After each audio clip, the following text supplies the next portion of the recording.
The little cries coming from the baby monitor were sharp, desperate shards of sound in the sterile quiet of their multi-million-dollar home. Isabella Rossi clutched her phone, her knuckles white as she listened to her husband's voice on the other end, a voice as smooth and unbothered as polished river stone. "It's a gala, Izzy. I can't just leave." She could hear the faint clink of glasses, the murmur of a crowd. "He's fine. It's just a baby being a baby. Give him some Tylenol." But his temperature was 104, and his breathing was shallow. Before she could plead again, he sighed a sound of pure annoyance. "Look, I have to go. We'll talk tomorrow." The line went dead, and in that chilling silence, Isabella knew two things with absolute certainty: her son was truly sick, and her marriage was already gone. What her husband Marcus Thorne didn't know was that the empire he was celebrating tonight would have a new queen by sunrise. The Thorne residence in the manicured hills of Northwood was a monument to modern success. A sprawling structure of glass steel and imported Italian marble, it was a house built to be admired, not lived in. It was cold, much like the marriage it housed. Tonight, the chill was bone deep. Isabella stood over the crib of their 10-month-old son, Leo. A damp cloth rested on his forehead, doing little to combat the heat radiating from his tiny body. His skin was mottled, his whimpers weak and raspy. Every instinct in her body screamed that this was more than a common cold, more than teething. This was the kind of sick that stole the air from a mother's lungs. She had called Marcus 3 times.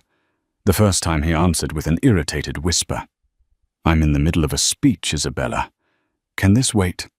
"No, it can't. Leo's fever is 104. He's struggling to breathe." "Marcus, I'm scared." "Did you call Dr. Tussauds?" "Evans," he'd asked, his tone transactional, as if she were an incompetent employee. "His service said to go to the emergency room if his breathing is compromised." "I think it is. I need you to come home. I don't want to go alone." A heavy sigh. "You're overreacting. You always do. Give him the medicine. I'll check in later." He hung up. The second call went straight to voicemail. The third call was the one that shattered everything. He picked up his voice slick with champagne and impatience. That's when he delivered the line that would echo in her mind for years to come. "It's just a baby being a baby." And then he was gone, choosing the glitter of the Thorne Development's annual benefactors gala over his sick child. She knew with a certainty that settled like ice in her veins that he wasn't just at a gala. He was with her.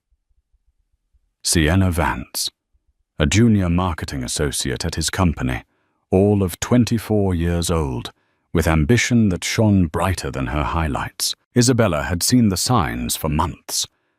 The late-night board meetings, the faint scent of a perfume that wasn't hers on his suit's the second phone he thought she didn't know about.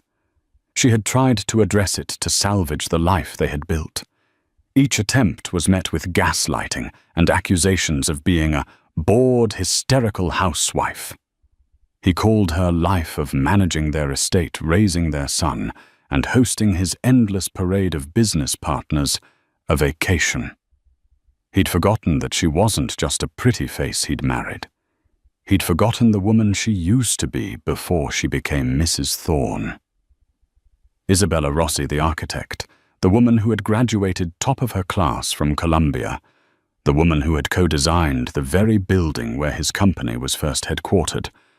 She had given up her own promising firm to support his believing his promises of a partnership, a shared life, a shared empire. Tonight, he had made it clear what that promise was worth. Looking at Leo so fragile and small, a different kind of fire ignited within her.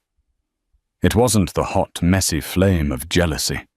It was a cold, controlled burn of pure, unadulterated rage. He hadn't just dismissed her. He had dismissed their son. He had left her alone in a moment of sheer terror. She wiped her tears with the back of her hand. Crying was a luxury she could no longer afford. With a steady hand, she packed a diaper bag, her movements precise and efficient. She bundled a feverish Leo into his car seat, his weak cries tearing at her heart. As she walked through the cavernous, silent foyer, she glanced at the large framed portrait on the wall, a photo from their wedding day. Marcus was smiling, a look of triumph on his face. She had thought it was love. Now she saw it for what it was, acquisition. She didn't look back. As the automatic gates of their estate slid shut behind her, she wasn't just driving to the hospital. She was driving away from the life she knew and toward a future she would have to seize for herself. The first call she would make from the hospital waiting room wouldn't be to her mother or her friends. It would be to a man Marcus Thorne had wronged almost as much as he had wronged her. And he would be the key to everything. The emergency room at Northwood General was a symphony of controlled chaos. Beeping machines hushed conversations, the sharp smell of antiseptic. Isabella sat in a stiff plastic chair, Leo sleeping fitfully in her arms, an IV line taped delicately to his tiny hand. The doctor had been kind but firm. It was a severe case of RSV, respiratory syncytial virus, not life-threatening if treated properly, but incredibly dangerous for an infant. "You were right to bring him in," the doctor had said. His oxygen levels were dropping. Another few hours at home could have been a very different story. Each word was a steel plate being riveted onto her resolve, a very different story. Marcus's casual dismissal. It's just a baby, played on a loop in her head. No longer just an insult, but a potential death sentence. For hours she sat there watching the rhythmic rise and fall of her son's chest, the steady drip of the IV bag, his only lifeline. In the sterile silence of the private room, they'd moved him to the fog of panic began to clear, replaced by a crystalline, chilling clarity. The woman who had been weeping with fear in her mansion hours ago was gone. In her place was the architect. Isabella Rossi had always seen the world in terms of structure, stress points, and foundations. Before Marcus, her life had been blueprints and steel, concrete, and glass. She thrived on complexity, on finding elegant solutions to impossible problems. She had designed a cantilevered library that seemed to defy gravity, and a concert hall with acoustics so perfect you could hear a pin drop from the back row. Then came Marcus Thorne. He was a force of nature, a brilliant developer with a vision she found intoxicating. He saw her mind, not just her beauty. "You and me, Izzy," he'd said early on, spreading the blueprints for his first major skyscraper across her small apartment floor. "You design them, I'll build them. We'll build an empire." She fell in love with the dream as much as the man. She folded her small, acclaimed firm into his burgeoning company, Thorne Developments. Her designs won them the contracts that put them on the map. Her name was never on the letterhead, but her das was in every beam and window of their early success. She was the silent, uncredited architect of his empire. Then came the marriage, and then Leo. Marcus had encouraged her to step back. "You've done enough," he'd said. "Enjoy your life. Focus on being a mother." She had agreed, tired of fighting for credit, believing this was the next phase of their partnership. She had traded her drafting table for a designer kitchen, her hard hat for hosting duties. And slowly, she had become invisible. Now sitting in the dim hospital room, she pulled out her phone. Her fingers bypassed the numbers of her family and friends. She scrolled to a name she hadn't contacted in over a year. David Chen, Chief Financial Officer, Thorn Developments. She hit the call button. He answered on the second ring, his voice wary. Isabella, is everything okay? No, she said, her voice even devoid of the emotion that had been strangling her. But it's going to be. David, I need to see you. Tomorrow morning. It's about Marcus. There was a pause. David was a quiet, meticulous man, brilliant with numbers and utterly loyal. Or he had been. Isabella knew Marcus had recently passed him over for the COO position, giving it to a sycophantic crony from his MBA program. Marcus had promised David a significant equity stake years ago, a promise that had never materialized.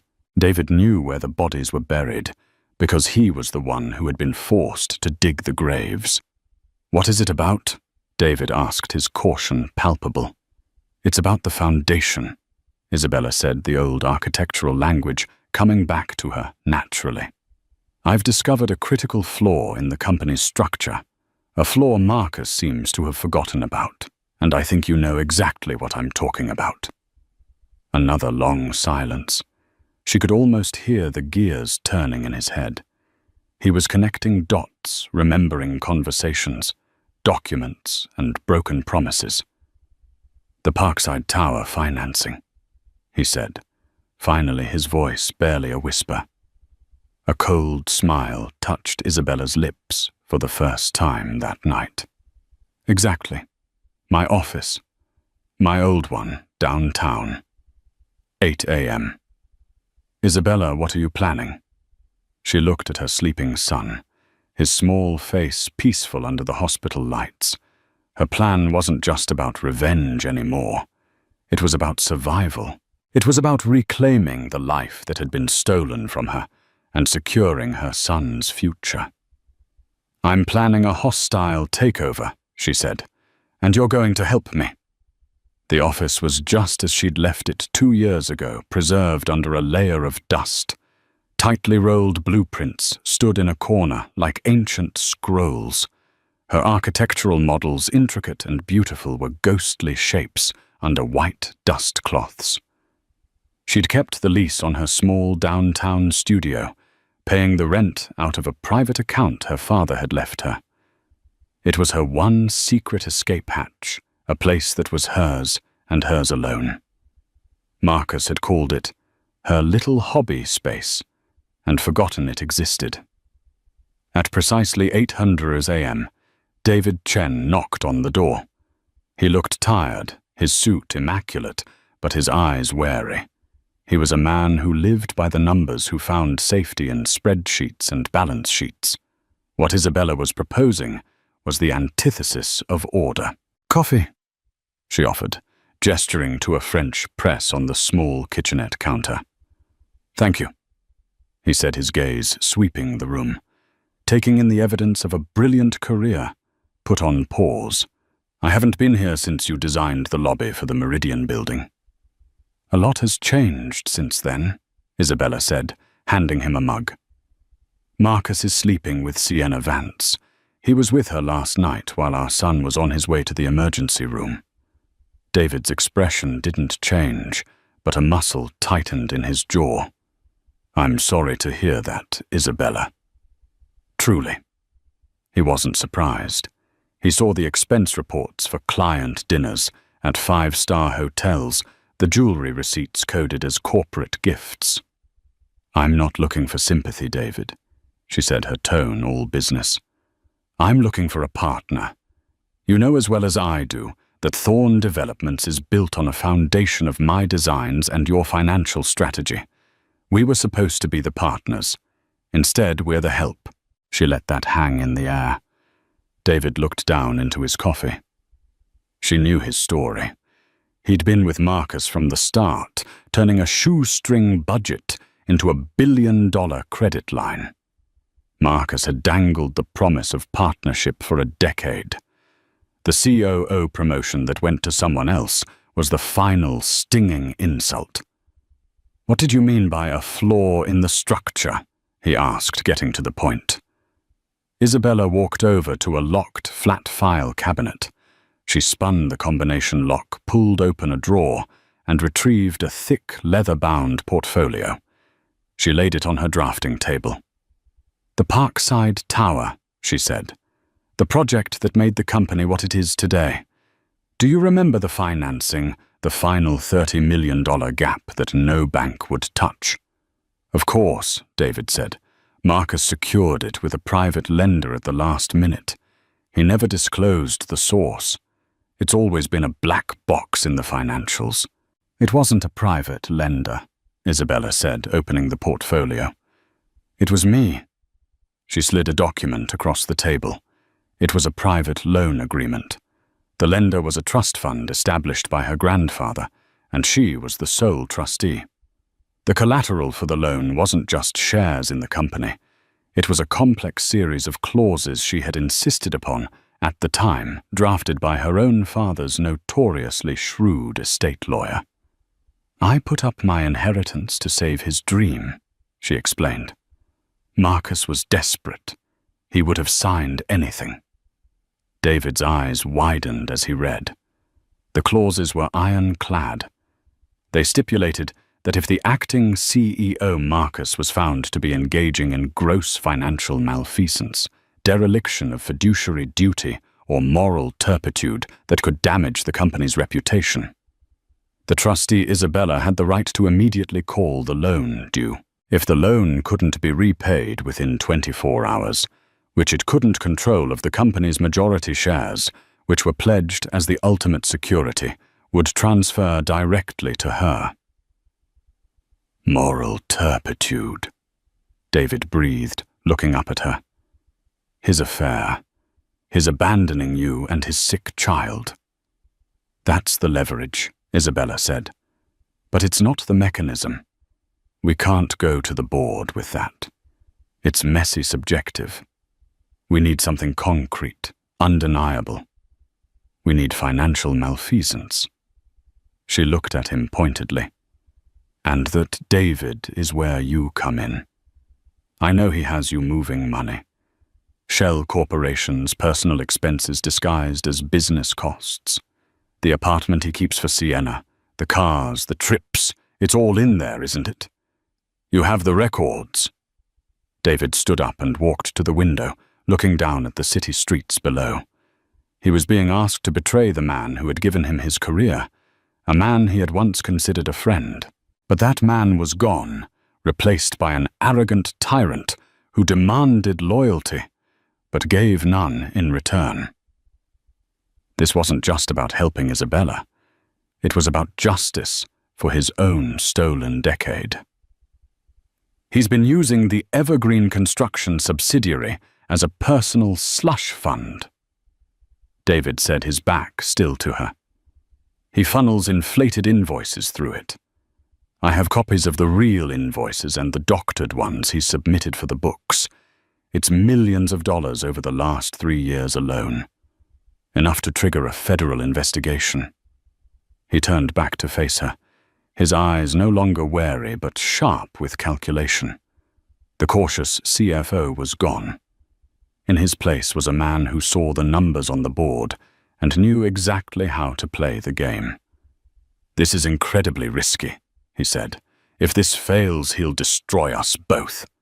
"He's already destroyed what mattered," Isabella countered, her voice like steel. "I'm not afraid of him anymore.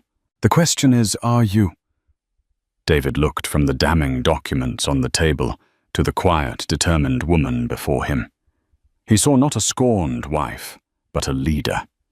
He thought of the promotion he was denied, the partnership that never was, the daily humiliations. "He's at a development retreat in Aspen until tomorrow afternoon," David said. "Sienna is with him. His flight lands at 5 p.m. We'd have to move fast." It was all the confirmation she needed. An alliance was forged in that dusty office built on shared betrayal and a mutual desire to see an empire fall into the right hands. "Then let's get to work," Isabella said. "We have less than 36 hours to dismantle a king." Their next stop was not a gleaming corporate law firm. It was a discreet old money establishment in a brownstone on the Upper East Side. The name on the brass plaque read Gable and Croft. There was no website, no advertising. One went to Harriet Gable when a problem needed to be solved with the brutal, silent efficiency of a surgical strike. Harriet, a woman in her late 60s with silver hair pulled into a severe chignon and eyes that missed nothing, listened to their story without interruption. She was Isabella's father's lawyer, the same woman who had drafted the loan agreement a decade ago. She remembered the meeting well. "Your father was a wise man, Isabella," Harriet said, after David had finished his detailed explanation of Marcus's financial gymnastics. "He told me, Marcus Thorne is a brilliant builder, but a reckless man. Build my daughter a fortress within that contract." Her lips curved into a faint, predatory smile. "So I did." She spread the original contract on her vast mahogany desk. "This document is a work of art," she stated, her long fingers tracing the clauses. "The moral turpitude clause is our moral high ground. But David is right. It's a subjective fight for a boardroom. The financial malfeasance clause, however, is a canon." She looked at David. "Mr. Chen, the evidence you have, the dual invoices. The slush fund, is it irrefutable? It's watertight," David confirmed. "I have the server logs showing the original files and the doctored versions time-stamped. I have the wire transfers to the Shell Corporation's account, which I can prove Marcus controls personally." Harriet Gable leaned back, steepling her fingers. "Excellent. Then here is how we proceed. This is not a negotiation. It is an execution. We will trigger the clauses simultaneously. It will be a blitzkrieg." The plan she laid out was audacious. Step 1 was David. He would compile all the financial evidence into a secure, encrypted digital portfolio. This would be the cannonball. Step 2 was Harriet. She would draft 2 sets of documents. The first would be the formal calling of the loan, citing the financial malfeasance to be delivered to the company's board of directors. The second and more critical document would be an emergency filing with the state's corporate governance board and the bank that held the company's primary shares in escrow. This filing would execute the transfer of majority ownership to Isabella as per the security agreement in her loan contract. "The key," Harriet explained, her eyes gleaming, "is Article 11, Section B of the company's own bylaws, the very bylaws Marcus had drafted. It allows for an emergency transfer of executive power without a board vote in the event of catastrophic legal or financial liability that threatens the immediate solvency of the corporation. Your evidence, Mr. Chen, proves that Marcus is the catastrophic liability. We are not taking the company. We are saving it from its rogue CEO." She was using Marcus's own tools against him. It was brilliant. "When does this happen?" Isabella asked, her heart hammering against her ribs. "Timing is everything," Harriet said, looking at her calendar. "Marcus lands at 5 p.m. tomorrow. He'll go straight from the airport to his mistress's apartment. He won't check in with the office until the next morning, so we act tomorrow evening. At 7 p.m. sharp, Mr. Chen, you will electronically transmit the evidence portfolio to me and to a secure email address I will provide for each board member. At 7:01 p.m., my messenger will hand-deliver the notice to the acting chairman of the board's residence. At the same time, I will electronically file the share transfer with the state and the escrow agent. The digital timestamp is our proof." By the time the board members have finished reading the first page of David's evidence, Harriet continued, the share transfer will already be legally processed. They will be faced with a choice side with a CEO who has just been exposed as a crook and has already lost control of the company or ratify the new majority shareholder. It will be the easiest decision they ever make. There was a chilling perfection to it. No room for error. No time for Marcus to fight back. By the time he woke up on Wednesday morning, the war would already be over. As they left Harriet's office and stepped out into the crisp city air, Isabella felt a sense of vertigo. This was real. This was happening. "Are you ready for this?" David asked, his voice low. "Once we push this button, there's no turning back. You will be in charge of $1 billion company. You'll be his boss." Isabella thought of Leo in his hospital bed. She thought of Marcus's voice on the phone, dripping with contempt. "It's just a baby." She looked at David, her expression hardened into a mask of pure determination. "He built his empire in my shadow," she said. "It's time I stepped into the sun. Let's burn him down." Tuesday was a day of surreal calm before the storm. Isabella spent the day at the hospital, her world shrunk to the size of Leo's private room. He was responding well to treatment.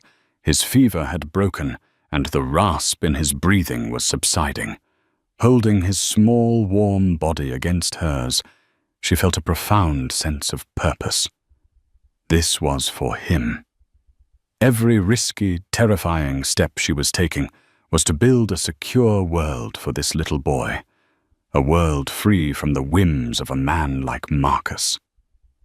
She coordinated with David and Harriet via encrypted texts, her thumb tapping out commands and confirmations on the screen of her phone.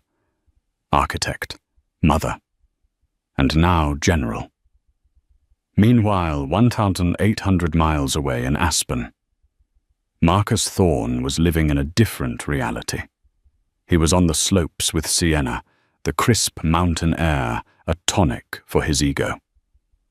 He'd just closed a preliminary deal for a new luxury resort, celebrating with $1,000 bottles of wine and fawning praise from his new lover. "You're a king, Marcus," Sienna had said, snuggling against him in front of a roaring fire at their chalet. "You build the world. And don't you forget it," he'd replied, feeling invincible. He'd briefly thought of Isabella's frantic call. Hysterical, he thought, with a dismissive sneer. She'd probably taken Leo to the ER for a sniffle and was now feeling foolish. He'd deal with her drama when he got back. He sent her a single perfunctory text. "Hope all is well. Landing tomorrow at 5. He didn't notice that she never replied. At 5:00 p.m. on Tuesday, Marcus's private jet touched down at Teterboro Airport. As Harriet predicted, he didn't go home. His driver took him straight to a sleek high-rise in Chelsea, to the apartment he leased for Sienna, the one paid for by the Evergreen Construction Slush Fund. At 6:55 p.m., Isabella was buckling a sleeping Leo into his car seat, discharged from the hospital and ready to go home. The timing felt like a sign from the universe. At the same time, in his home office, David Chen had his finger hovering over his mouse. On his screen was a single encrypted file labeled Project Nightingale. It contained every piece of damning evidence against Marcus. A distribution list was preloaded Harriet Gable and the personal email addresses of all 7 board members of Thorne Developments. In her office, Harriet Gable had 2 documents open on her screen. One was the emergency filing for the State Corporate Governance Board. The other was the official share transfer execution for the escrow agent. Both were ready to be sent with a single click. The city hummed around them, oblivious to the silent digital coup that was about to take place. At 7:00 p.m. on the dot, David clicked send. The cannonball had been fired. Instantly, phones began to chime in quiet, wealthy homes across the tri-state area as the board members received the email. The subject line crafted by Harriet was simple and impossible to ignore. Urgent evidence of fiduciary dereliction by CEO Marcus Thorne.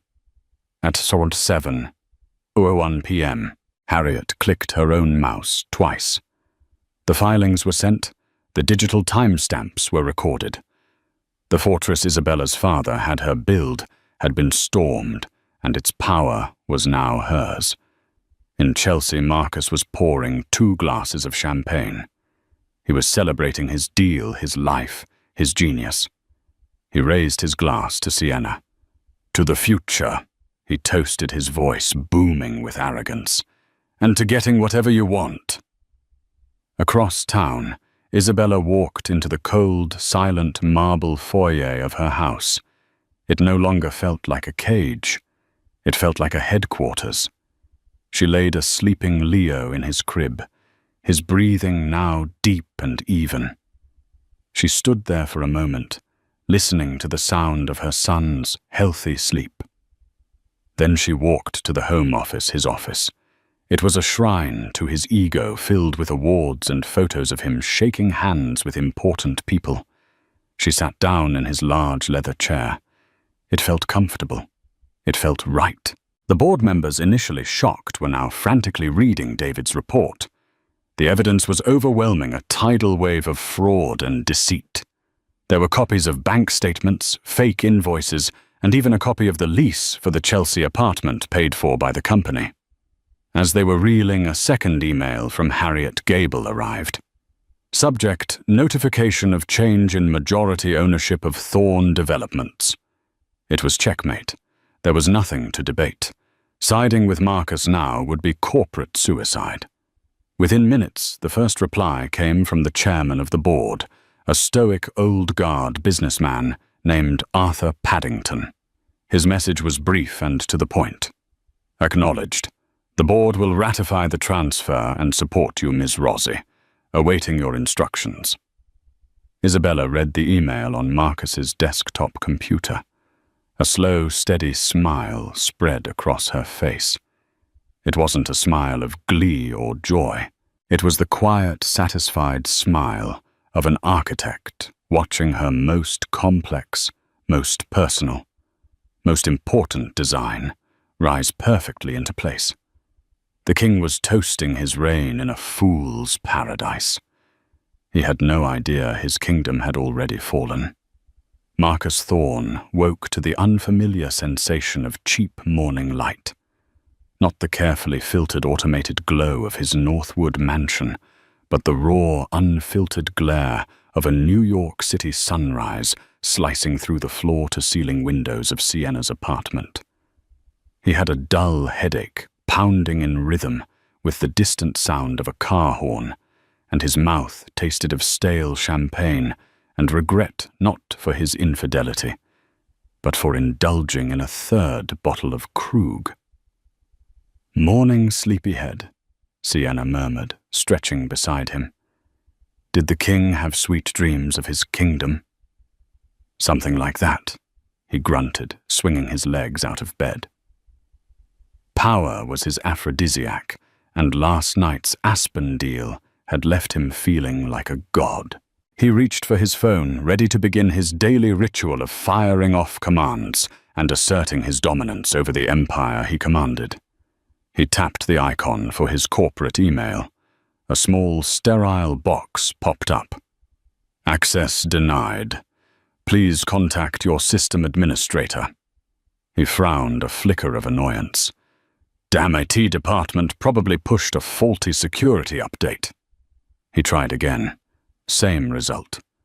He switched to the company's internal messaging platform, intending to blast the head of technology. His profile, usually a confident headshot, was gone. In its place was a generic grey silhouette. All his channels and groups were inaccessible. "What is it, honey?" Sienna asked, propping herself up on an elbow. "Nothing. Idiots can't keep the servers running." He snapped, his irritation growing. He decided to bypass the small stuff and check on the wire transfer for the Aspen deal. He opened his corporate banking app. Invalid credentials. Now, the flicker of annoyance ignited into a spark of genuine alarm. This wasn't a simple glitch. This was a system-wide lockout. He redialed his COO, Frank, the crony he'd promoted over David. This time, Frank picked up his voice, a high-pitched squeak of pure panic. "Marcus, oh my God, Marcus, where are you? What the hell is going on, Frank? Why am I locked out of everything?" Marcus barked. "They're gone, Marcus, the accounts, the board. They had an emergency meeting last night. They're saying you're out. Harriet Gable's people are here, changing locks, taking servers offline. It's Isabella, Marcus. Somehow, it's Isabella." The name hit him like a physical shock. Isabella. His quiet, docile housewife, Isabella. The idea was so ludicrous, so utterly nonsensical that he actually laughed. "Frank, you're hysterical. She wouldn't know how to run a bath, let alone a coup. It's a hack, a sophisticated one. Now get a grip, I'm on my way." He hung up his heart, hammering a frantic, discordant rhythm against his ribs. He threw on his clothes from the night before, ignoring Sienna's questions. "I have to go," he said, his mind a whirlwind of denial and rage. The thought of Isabella orchestrating this was absurd. It had to be a competitor. Someone trying to cripple him. He'd crush them. The Uber ride to Midtown was a blur of frantic energy. He was a caged tiger, pacing the confines of the back seat. He envisioned himself storming the lobby, a wrathful god, descending to restore order, firing Frank for his incompetence, suing the hackers into oblivion, and reasserting his absolute control. He burst out of the cab and strode toward the gleaming black tower of Thorn Developments, his monument to himself. He shoved his keycard at the security turnstile. A harsh buzz sounded, and a red light flashed. "Access denied." He tried again. Buzz. "Access denied." "What is this?" he roared at the lobby's head of security, a broad-shouldered man named Paul he'd seen 1,000 times. "Paul, open this gate right now." Paul looked deeply uncomfortable, refusing to meet his eyes. "I'm sorry, Mr. Thorne. My instructions are, your access has been revoked. I can't let you pass." "Your instructions? I give the instructions here."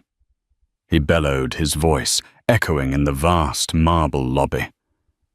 A few employees lingered near the elevators, watching, whispering. The public humiliation was a splash of cold water, but it only fueled his rage. "You are finished, Paul. Do you hear me? I'll have your job. That will be all, Paul. You're handling the situation correctly." The voice was calm-cold and utterly authoritative. Marcus spun around. Standing there was Harriet Gable, flanked by 2 impassive security consultants in dark suits.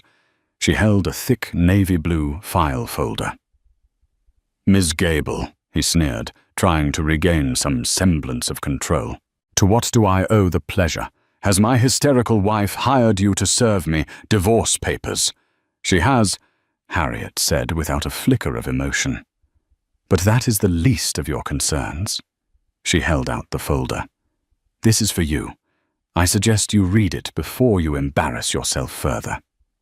He snatched it from her hand and retreated to a leather bench in the lobby, the curious stares of his former employees burning into his back. He ripped it open. The first page was a formal notice from the board of directors. Effective immediately. Marcus Thorne has been removed as CEO and chairman, a result of the execution of clauses pertaining to financial malfeasance and dereliction of duty, as stipulated in the Parkside Tower financing agreement. Majority ownership and all executive authority has been legally transferred to Isabella Rossi. He read her name 3 times, but his brain refused to process it. He frantically flipped through the pages, his world shrinking to the words on the paper. There was a copy of the loan agreement he'd signed a decade ago, a dim, dusty memory, from a time of desperation. He saw his own arrogant signature at the bottom. He saw the appendix, a detailed, damning summary of David Chen's financial report. David, the quiet, loyal number cruncher. The betrayal was so profound, it left him breathless. Finally, he saw the minutes from the board meeting with the signature of every single member men he had considered his allies, his pawns formally ratifying Isabella's takeover. He was drowning. He fumbled for his phone, dialing the board chairman, Arthur Paddington. Voicemail. He tried another member. Voicemail. One by one, he tried them all. Each unanswered call was another door slamming shut, another nail in his coffin. He was an exile, a pariah. The frantic energy drained out of him, replaced by a hollow, terrifying cold. He hailed another cab, his voice a hoarse whisper. Northwood. The journey home was a descent into a personal hell. The city he had once seen as his personal playground now felt alien and mocking. He saw flashes of Isabella's face over the years, her sharp questions about contracts he'd told her not to worry about, the keen intelligence in her eyes he had chosen to ignore, her quiet competence he had mistaken for weakness. This wasn't a sudden emotional act. This was a strategy, a long-planned, meticulously executed demolition. When he finally burst through the front door of his home, he found it silent. He stormed through the marble halls, shouting her name. Isabella! Isabella! He found her in his office. Her office. She was sitting behind his desk, dressed in a sharp, dark blue power dress. The air in the room was different. The clutter of his ego, the pointless awards, the self-congratulatory photos had been cleared away. The room felt cleaner, more focused, more powerful. On the desk in front of her were two things, a steaming cup of tea and a set of divorce papers. She didn't look up when he entered. She simply took a slow, deliberate sip of her tea, the clink of the porcelain against the saucer, the only sound in the room. What have you done? He breathed, his voice a ragged mess of disbelief and fury. She finally raised her eyes to meet his. Her gaze was not hateful or tearful or vengeful. It was something far worse. It was indifferent. It was the look of a CEO assessing a failed asset. I secured my son's future, she said, her voice as calm as a frozen lake. Something you were unwilling to do. This is my company, my life, he roared, slamming his fists on the desk, a pathetic echo of his earlier rage. You tricked me. This is illegal. On the contrary, she said, gesturing to a thick document to her left. It is perfectly legal. Your signature is on every page. And as for your life, you made your choices, Marcus. You chose the gala. You chose the mistress. You chose to tell me my fears for our son's health didn't matter. You said he was just a baby. Well, this, she swept her hand around the office, is just a company. She pushed the divorce papers towards him. Sign these. They are exceptionally generous. You'll be left with more than enough to start over. You will have supervised visitation with Leo contingent on your behavior. If you sign this, all stays quiet. If you fight me, she tapped the folder containing David's evidence. This goes to the U.S. Attorney's office, and I assure you they will be far less generous than I am. He stared at her, truly seeing her for the first time in years.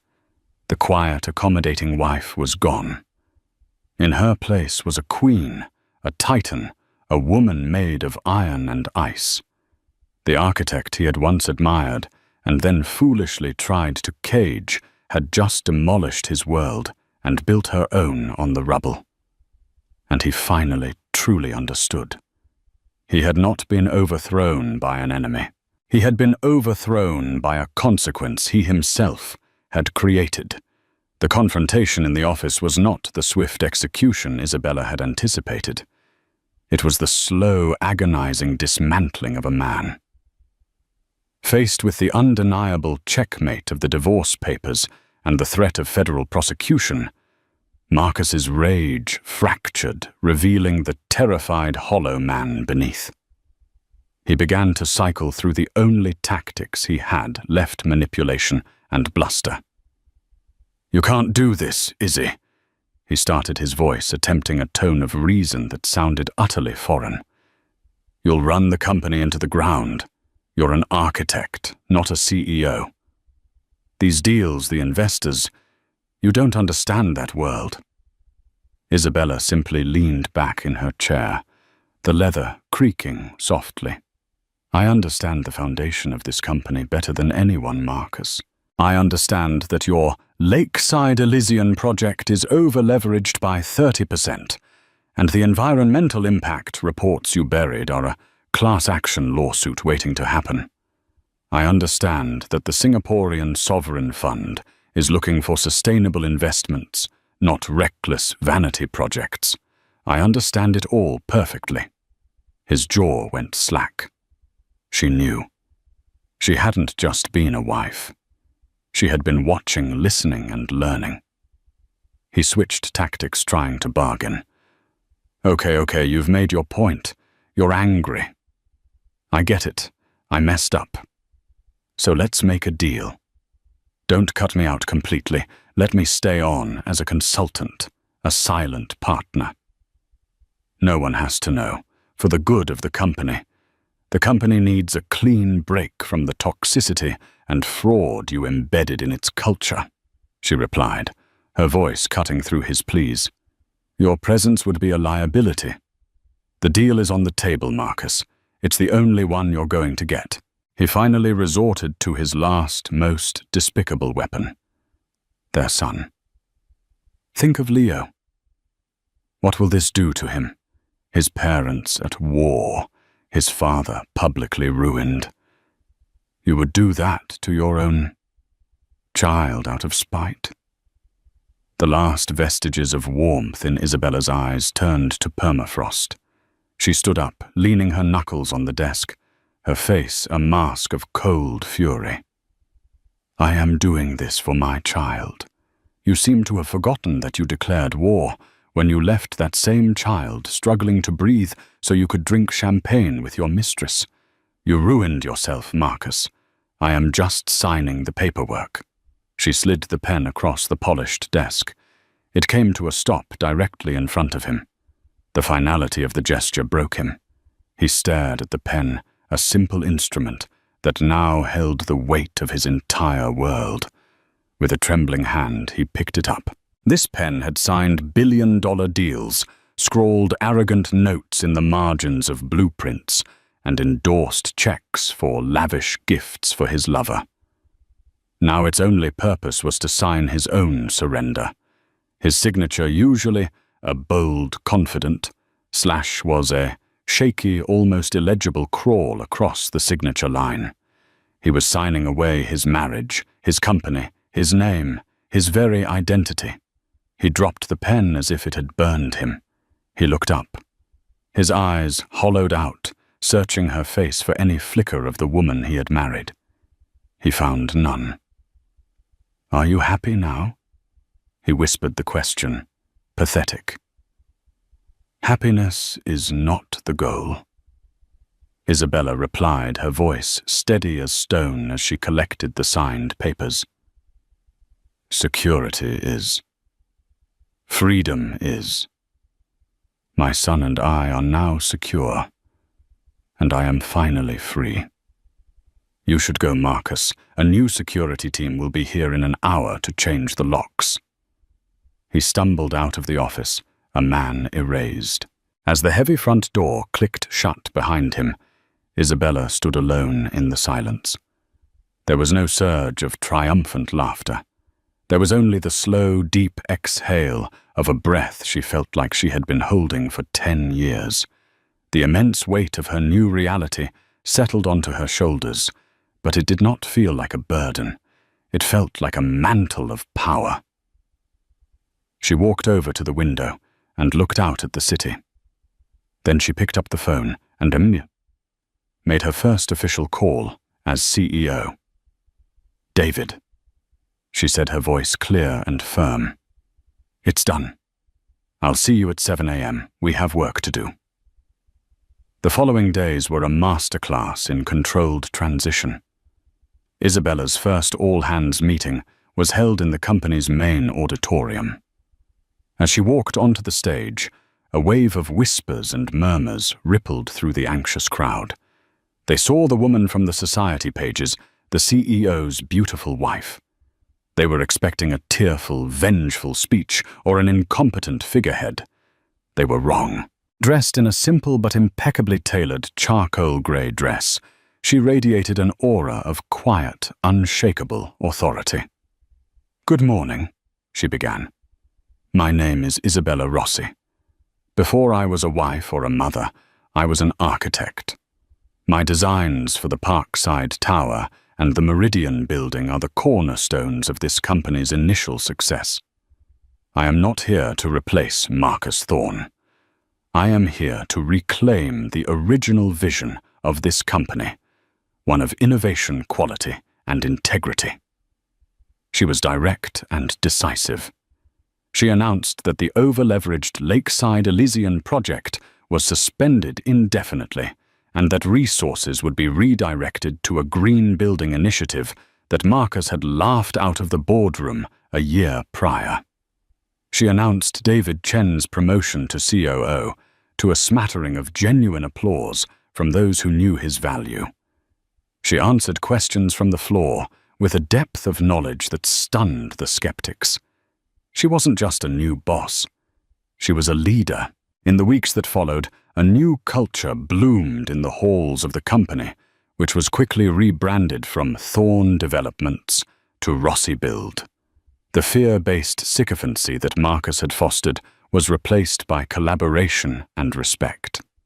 Late one evening, as Isabella and David were poring over new blueprints in her office, he looked up and smiled. "You know," he said, "people are talking in the hallways again. They're sharing ideas. They're not afraid to fail. You didn't just take over a company, Isabella. You liberated it." Meanwhile, Marcus's world had shrunk to the size of a bar stool. He sat in a dimly lit, overpriced hotel bar, nursing a whiskey, a ghost haunting his own past. On the large screen above the bar, a financial news anchor was praising Rossi Build's meteoric stock surge. "CEO Isabella Rossi is being hailed as a visionary," the anchor said, breathing new life and a sense of ethical purpose into the construction industry. At a nearby table, two young bankers clinked their glasses. To Rossi, one of them said, "Legend." Marcus downed his drink, the sound of his own irrelevance, a bitter pill. 6 months after the takeover, Isabella's office bore no resemblance to the one Marcus had occupied. The heavy, dark furniture was gone, replaced with light wood, glass, and steel. Architectural models of her new, daring project lined the walls, and on the floor, Leo played happily with a set of oversized building blocks. She picked him up, his healthy laughter filling the room. He was walking now, a sturdy, confident toddler. He was the living embodiment of her victory. She carried him to the vast window overlooking the city skyline, a glittering tapestry of human achievement. The setting sun caught the edges of the glass and steel, making it all seem to glow from within. She held her son close, letting him rest his head on her shoulder. He was safe. He was secure, and their future was as bright and limitless as the view before them. "Look, Leo," she whispered. Her voice filled not with arrogance, but with a quiet, profound sense of purpose and creation. "We build the world." And so a dismissive phrase, "It's just a baby," became the catalyst that brought down an empire and built a new one. This wasn't just a story of revenge. It was a story of reclamation. It's about the silent strength that so many people, especially women, are forced to cultivate in the shadows of someone else's ego. Isabella's story reminds us that the foundations we help build for others can sometimes have secret blueprints for our own liberation. She didn't just take his company. She took back her name, her career, and her power. What would you have done in her position? Do you believe she went too far? Or was it the perfect response to years of being diminished and a final unforgivable betrayal? We all have a breaking point, and sometimes reaching it is the only way to find our true strength. Imagine walking into the most lavish baby shower you've ever seen. Crystal chandeliers twinkling above towers of pastel macarons, designer goodie bags lining each seat, and a guest list that reads like a who's who of society's elite. But there's a dark secret beneath all that sparkle. The woman throwing this extravaganza is not the mother-to-be's best friend.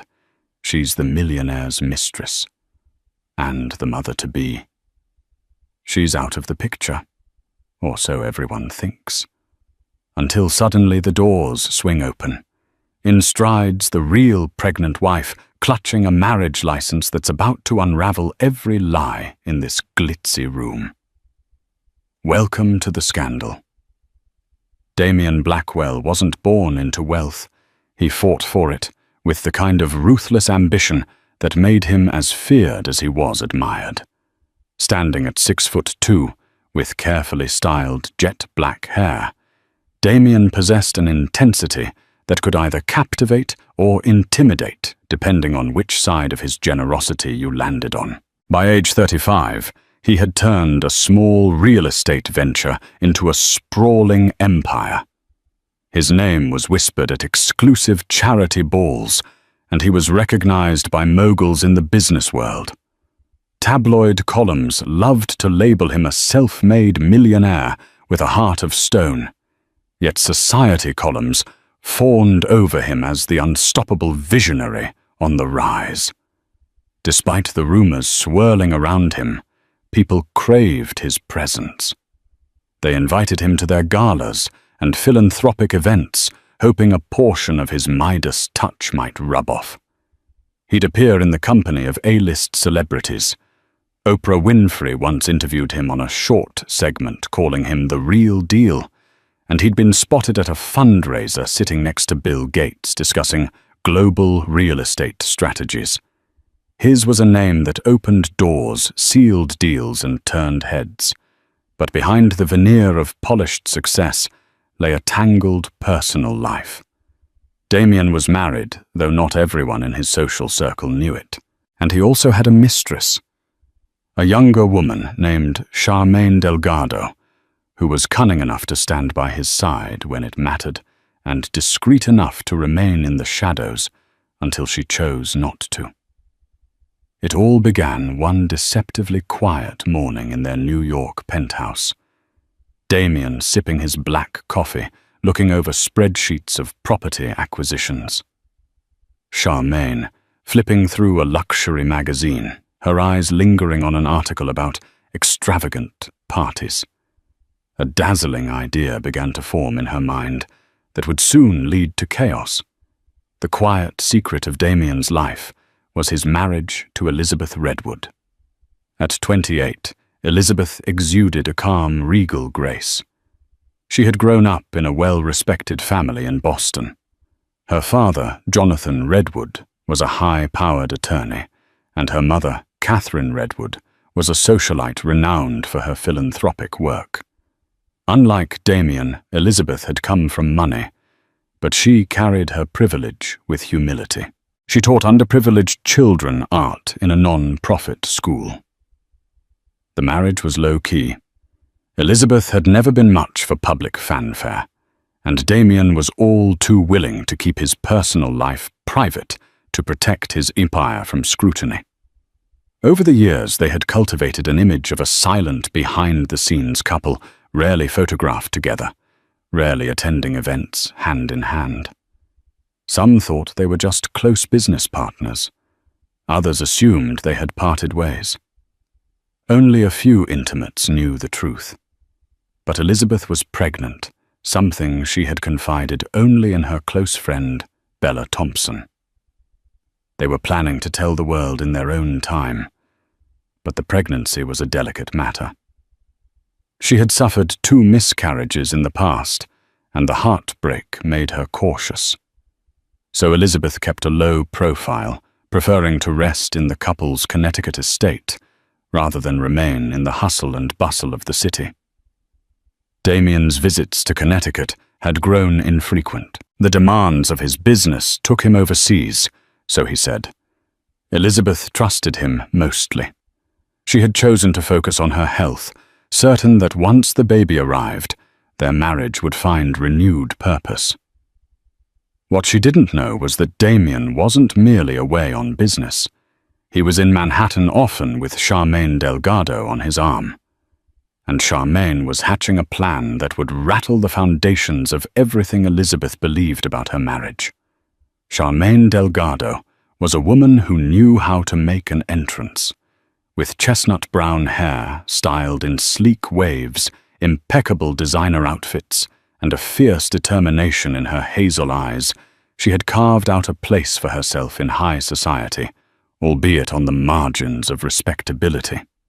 People whispered that she was Damien's mistress, but they also noticed that her circle included the wives of major hedge fund managers, fashion influencers, and even small-time celebrities who adored her lavish dinner parties.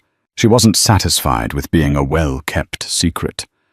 Her ultimate goal was to become the next Mrs. Blackwell. She loved the taste of power she enjoyed at Damien's side. The hush money, the compliments, the exclusive events he brought her to under the pretense of a business associate. She wanted more than stolen weekends in a Paris penthouse or summers at a Tuscan villa. She longed to replace Elizabeth Redwood, whom she considered dull and undeserving of the empire Damien was building. "Have you thought about throwing a party?" Charmaine cooed one morning as she lounged in Damien's penthouse, the city skyline glittering behind her. A big one, with all the right people. It could be a statement event. Maybe a fundraiser for your new philanthropic arm. Damien, engrossed in reading a financial report, merely raised an eyebrow. "You know those events are important, but we have an entire pep team that organizes them. I don't need more noise around me," she persisted. "We need to show the world you're a man of the people, not just a cutthroat deal-maker. And you know I can handle logistics. Our friend Ariana Roswell from the Van Cleef & Arpels brand could sponsor part of it. It'll be huge, darling." He shrugged. "I'll consider it. Right now, I'm more focused on finalizing a land acquisition in Dubai." But that was just the first step of Charmaine's plan. She knew a single social event wouldn't be enough to stir up the scandal that might eventually push Elizabeth aside. She needed something bigger, something personal. And an opportunity was about to present itself in the most unexpected way. Miles away, Elizabeth Redwood was experiencing a new wave of morning sickness in the Connecticut estate. Damien's presence had dwindled to phone calls, text messages. They were cordial, affectionate, even, but detached. He assured her he was overworked and traveling internationally, promising that once deals were settled, he'd be back for a calm, quiet life together, especially when the baby arrived. Late one night, Elizabeth felt an unsettling pang in her chest that had nothing to do with pregnancy. It was a sense that something was off. Her friend Bella had dropped by earlier in the day, showing her social media photos from a party Charmaine Delgado had thrown. Charmaine's Instagram stories were suspiciously replete with hints of a wealthy backer. The location was suspiciously similar to a penthouse Elizabeth recognized as one of Damien's properties in Manhattan. Elizabeth tried to stifle the jealousy, telling herself that this was just a business associate hosting a private function. But the uneasy feeling refused to go away. After all, rumors about an affair had trickled through her social circle for some time, but she had always dismissed them as petty gossip. Now the evidence was piling up pictures of Charmaine in lavish settings that Elizabeth knew only Damien could access. She placed a hand on her small baby bump. With the child's gentle fluttering in her womb, it felt like both a promise and a reminder. She and Damien were a family. They had a future. She told herself, I have to trust him. Stress is the last thing I need right now. But doubt is a seed that once planted grows rapidly, especially in the lonely quiet of a large estate where your husband's presence is rare. One drizzly afternoon, Charmaine discovered the depth of Damien's secret. A single oversight on his part, he had left a series of open messages on his laptop while he stepped away to answer a phone call. Charmaine saw a digital note from Damien's assistant congratulating him on his wife's pregnancy. Charmaine's heart clenched. She knew Elizabeth existed, but she hadn't realized Elizabeth was pregnant. Jealous fury simmered beneath her carefully poised exterior. She paced the penthouse, chewing on her glossed lip. Eyes narrowed. He's going to have a baby with that woman, she hissed under her breath. What about me? But soon a twisted idea formed in her cunning mind. She decided to use this pregnancy to her advantage. If she could insert herself into the baby's life, she might become indispensable. And so she hatched a plan, so audacious it felt almost delirious, host a baby shower. For Elizabeth, yes, but secretly orchestrated by Charmaine herself and used as a platform to humiliate the pregnant wife or force a confrontation in public. She cornered Damien one evening with a proposition. You never do anything big for Elizabeth, she said sweetly. Why don't we celebrate her pregnancy? It'll be good, Pierre. Everyone in your social circle will know you're a family man. You're committed to your wife. He stiffened. Elizabeth is very private. Besides, she's in Connecticut, and you know she's had complications before. She wouldn't want a big show. Oh, hush, Charmaine insisted. We'll make it a small, intimate affair. A high-end baby shower with carefully vetted guests. I'll handle everything discreetly. It'll be a great show of unity, especially for the tabloids. You could even do it at one of your properties to keep it private. Damien frowned, torn. I don't think Elizabeth would appreciate it if a stranger organizes her baby shower. Charmaine placed a manicured hand on his shoulder. Sweetheart, you need to show your support to your wife. Let me help. I'll ensure it's tasteful. No press, just close friends. I'll do all the heavy lifting. Besides, if you throw a shower for her, it'll erase all those silly rumors about me and you. Her eyes sparkled with the hidden motive, a chance to stake her claim in his life, to show Elizabeth and the world that she was more than just a rumor.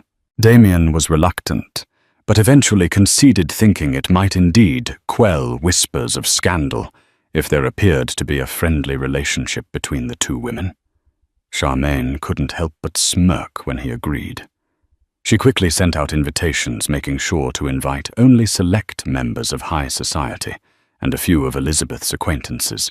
She didn't invite Elizabeth's family or closest friends. She wanted to keep the event's planning under her strict control. News of the upcoming baby shower spread quietly through upper-crust circles, almost as if it were a secret event for the select few. Elizabeth heard about it from Bella Thompson, who received an invitation by email. Elizabeth's confusion grew. A baby shower hosted by Charmaine Delgado. The name alone made her heart skip a beat. Instead of confronting Damien directly, Elizabeth decided to keep her composure. She confronted him calmly on a phone call. Why is Charmaine Delgado organizing my baby shower? Damien cleared his throat. his tone reassuring. "I wanted to do something special for you," Charmaine volunteered. "She's helping me out. I have so many business commitments, and you know she's got connections in event planning circles. She promised it would be small and refined." Elizabeth's gut twisted, but a part of her wanted to believe he was telling the truth, that Charmaine was merely a helpful business associate. She grudgingly agreed to attend, if only to avoid stress and hope for the best. After all, she had always wanted a moment to celebrate her pregnancy with friends. Maybe this was an olive branch. Maybe it would help her and Damien reconnect. But behind the scenes, Charmaine pulled every string to make this baby shower a spectacle. She selected an opulent venue, a palatial rooftop terrace belonging to one of Damien's real estate partners overlooking Central Park. She ordered pastel floral arrangements, towering centerpieces of orchids and roses imported from a prestigious florist in Paris. There would be a harpist, a string quartet, an array of gourmet amuse-bouches, and a cake so lavish it rivaled wedding tears. In the hush of her private thoughts, Charmaine planned her own unveiling. She would arrive looking stunning, the perfect hostess. She'd drop hints about her closeness with Damien to unnerve Elizabeth. And if all went according to plan, Elizabeth would be so overwhelmed she might even retreat, leaving Charmaine to bask in Damien's spotlight. As the date of the shower approached, Elizabeth felt an unshakable anxiety. She was 7 months pregnant, trying to remain calm for the sake of the baby. Bella accompanied her to Manhattan, insisting she shouldn't go alone given her fragile emotional state. They arrived at the luxury hotel where Damien had booked them a suite. When Elizabeth entered the penthouse suite, she found a note from Damien, apologizing that he wouldn't be able to join her immediately. He had an urgent business dinner. She sank into the plush sofa, tears threatening. Her hand instinctively rested on her belly, feeling the baby's gentle kicks. Bella poured her a glass of sparkling water. "Damien's being distant again," Bella said softly. "Do you trust him?" "Lizzie." Elizabeth blinked back tears. "I'm trying to. Everything is so confusing right now. He insists he loves me, wants this baby. Yet I see Charmaine in all his public appearances, and now she's hosting my baby shower." Bella offered a reassuring arm around her shoulder. "Tomorrow, you'll see the truth. Sometimes you need to look your fears in the eye. If something is off, I'll be right there to support you." That night, Elizabeth couldn't sleep. She thought of her father's disapproving glance whenever the subject of Damien arose, recalled how her mother once gently hinted that Damien's lifestyle might not mesh well with a stable marriage. Elizabeth had defended him passionately, saying he was just driven, not unfaithful. Now her worst suspicions were creeping in. Could Charmaine Delgado be more than just a helpful business associate? A brilliant late-morning sun bathed the rooftop terrace in golden light the next day. Waitstaff wearing crisp white uniforms circulated silver trays of champagne flutes, fresh squeezed juices, and hors d'oeuvres. Guests trickled in, each more glamorous than the last. The decor was a pastel dreamscape. Delicate pink, mint, and lavender ribbons dangling from tall arches of greenery. A harpist plucked gentle tunes in the corner. Charmaine Delgado made her entrance in a sleek mauve cocktail dress with diamond accents. Heads turned. She was radiant, playing the role of the gracious hostess to perfection, greeting influential socialites and business figures with warm smiles. She seemed to relish every polite question about her connection to the Blackwells. Her eyes roved over the crowd, waiting for Elizabeth. After a tense elevator ride, Elizabeth arrived on the rooftop, escorted by Bella. The moment Elizabeth stepped onto the terrace, a hush fell, followed by murmurs of admiration. She wore a flowing cream maternity gown, her face glowing despite her anxious heart. She placed a protective hand over her baby bump. Charmaine approached with outstretched arms, her smile a calculated blend of warmth and condescension. "Elizabeth, darling, I'm so glad you made it. I've been dying to meet you in person." Elizabeth plastered a polite smile. "Thank you for hosting this. It's quite lovely. I wanted to honor the mother of Damien's child." Charmaine emphasized the name with a slight smirk. "He's told me so much about you. We must chat more later, once you've greeted all these lovely guests." Elizabeth nodded, her brow furrowing. As she glanced around, she noticed many faces. Some were her distant acquaintances, others complete strangers. Few of her real friends were here. It felt like Charmaine's friends, Charmaine's alliances. Elizabeth suddenly felt alien in what should have been her moment.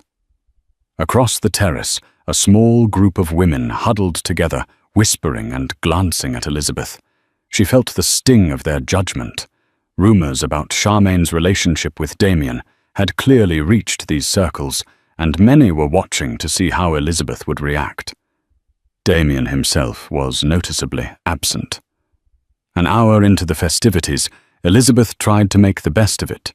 She politely thanked each guest for coming, endured the cooing over baby gifts, and fielded vague compliments about how lucky she was to have such a supportive friend in Charmaine. Bella hovered protectively nearby, noticing the forced smiles and the subtle slights. "Lizzie, do you want to sit down?" Bella asked gently. "You look pale." Elizabeth felt overheated, but she forced a reassuring smile. "I'm fine. Just need a bit of water." Bella guided her to a seat. As a waiter brought over a glass of ice water, Charmaine reappeared, dragging along a tall woman named Harriet McAllister, a flamboyant gossip columnist for one of the city's scandal rags. Harriet was known for her sharp tongue and sensational headlines. She was exactly the kind of presence Elizabeth had wanted to avoid. Charmaine purred Elizabeth. "Darling Harriet here would love a quick chat about your plans once the baby arrives. She's a dear friend and does these wonderful pieces on society families." Elizabeth's stomach churned. She felt cornered. She recognized Harriet's byline stories about extramarital affairs, hidden marriages, and love children that sold out tabloids. With a forced graciousness, Elizabeth offered a handshake. "Pleasure to meet you." Harriet's lipsticked grin was disarming. "My readers would be thrilled to know about your journey. We rarely see you in public. Are you hoping to step into more philanthropic work?" After the baby, Elizabeth recalled her ongoing involvement with children's art education. "I've always been philanthropic, Harriet. My work with underprivileged children is where my heart lies." Harriet's gaze flickered to Charmaine, as if searching for a bigger story. "And how has Ms. Delgado here helped you prepare for motherhood?" Elizabeth swallowed her discomfort. "She's kindly hosting this shower. It's very thoughtful of her." Charmaine smirked, hooking an arm around Harriet's. "Damien trusts me implicitly with these sorts of things. We've collaborated on many projects." Elizabeth's heart hammered. She wanted to scream. Instead, she smiled politely, feeling a swirl of nausea. Harriet's eyes gleamed, sensing tension. "Well, I look forward to writing something wonderful," Harriet said, in a tone that implied she wanted to dig up drama. "Thank you both." As Harriet wandered away, Charmaine leaned in close to Elizabeth, lips curling in a mocking smile. "You must be so exhausted." Sure you can handle all this excitement? Dear, Elizabeth met her gaze firmly. I'm fine. I hope Damien arrives soon. This is after all our baby shower. Charmaine's eyebrows arched a spark of triumph in her eyes. Oh, he'll be here. Don't worry. He wouldn't miss his own event. From across the terrace, Bella flashed Elizabeth a worried look. Something was brewing, and they both sensed that Charmaine had not yet played her final card. Mid-afternoon, a wave of murmuring swept through the guests. Damien Blackwell entered, flanked by a couple of his business associates. He wore a tailored charcoal suit, exuding confidence, even as tension pinched the corners of his mouth. Elizabeth mustered a smile as she approached him. He leaned down to kiss her cheek, whispering, "You look beautiful." She forced a smile. "Thank you." Without missing a beat, Charmaine swooped in, greeting Damien with an intimate hug that lingered too long.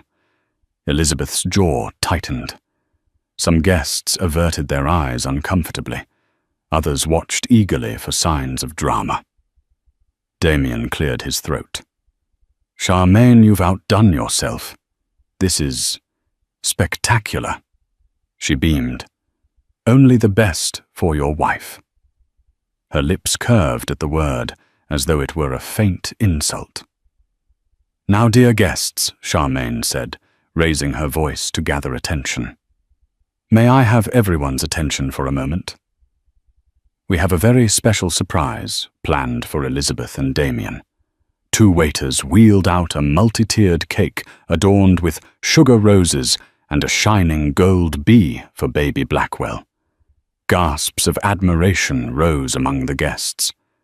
Charmaine continued, "This baby represents a new chapter in the Blackwell legacy.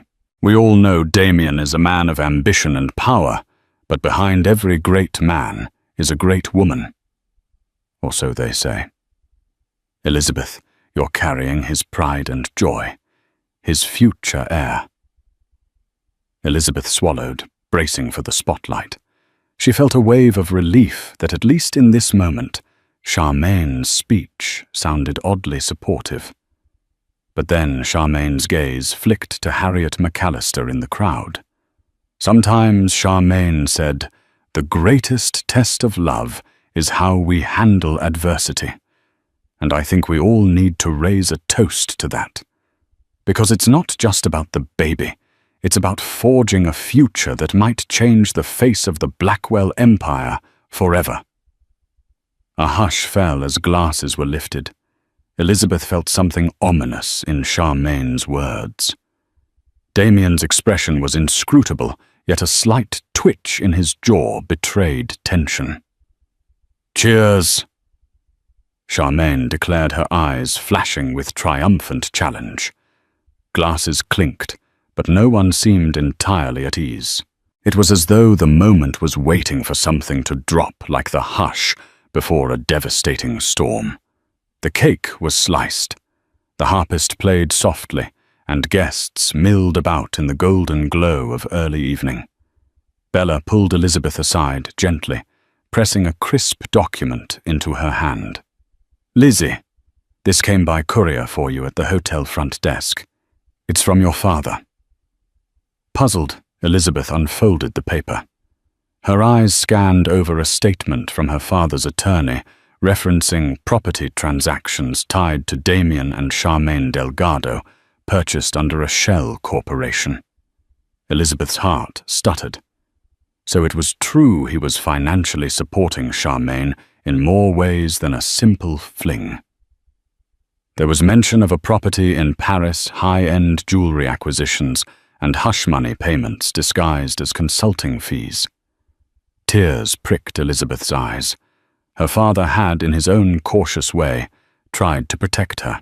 This document spelled out a betrayal more devastating than any rumor. She glanced at Bella, who squeezed her hand in support. Elizabeth took a steadying breath. "I need to confront him. Now." Leaving Bella behind, Elizabeth navigated through the throng of guests. She found Damien alone near the bar. His phone buzzed on the counter beside him. He looked anxious, swirling the amber liquid in his glass. She handed him the document, voice quivering. "Damien, what is this?" He scanned the pages, color draining from his face. "Elizabeth, I can explain." Her voice rose, trembling with anger and heartbreak. "Explain how you're buying properties for this woman while I'm at home pregnant with your child. How many lies have I believed? Were you ever traveling on business or just off with her?" He tried to grab her hand, but she recoiled. "It's complicated. I was trying to protect you, the baby. My deals are huge. They require alliances." Charmaine was Elizabeth's eyes glistened. "You used me. I was carrying your child, hoping we'd be a real family, and you've been building a future with her." A hush spread as guests nearby picked up on the argument. Charmaine across the terrace watched like a hawk, lips curving into a small smile. Damien struggled for composure, but the tension in the air crackled. Elizabeth turned away, tears streaming. She was about to flee when Charmaine made her final move. Charmaine approached, feigning concern. "Elizabeth, darling, is something wrong?" Elizabeth glared at her. "Don't darling me. You know exactly what you've done." Damien looked on helplessly. Charmaine battered her lashes, turning to the onlooking crowd. "My friends, please, let's give Damien and Elizabeth some space." Then, in a lower voice, she added, "We're all on the same side, right? This is Damien's baby, after all." Elizabeth's voice cracked. "You have no business in my marriage." Charmaine smirked. "I hate to be the bearer of difficult news, but you might want to brace yourself." She placed a hand on her own stomach. "Because I'm pregnant, too." Gasps rippled through the guests like an electric shock. Elizabeth's face went ghostly pale. The words seemed to echo, bouncing off the marble columns of the terrace. Damien's eyes widened in horror. What Elizabeth breathed, barely able to stand. Bella rushed to her side, supporting her. Charmaine's smirk deepened. "Surprised Damien is going to be the father of my child. That's the real reason I planned this shower. A test run, if you will, for the bigger celebration." A mixture of shock and revulsion spread across the guests. Harriet McAllister had her phone out, already taking notes for a sensational article. Elizabeth's trembling hand rested on her own belly. The heartbreak was overwhelming. She thought of the many nights she prayed for this pregnancy to be safe, while her husband created a new life with Charmaine. The betrayal was too immense to put into words. Damien looked trapped, like a man whose secrets had finally caught up to him. "Charmaine," he hissed. "You said you wouldn't." She flipped her hair triumphantly. "I changed my mind. You can't sweep me under the rug anymore, Damien, especially not when I'm carrying your child. Everyone here deserves to know the truth." Elizabeth's legs weakened, and Bella guided her to a chair.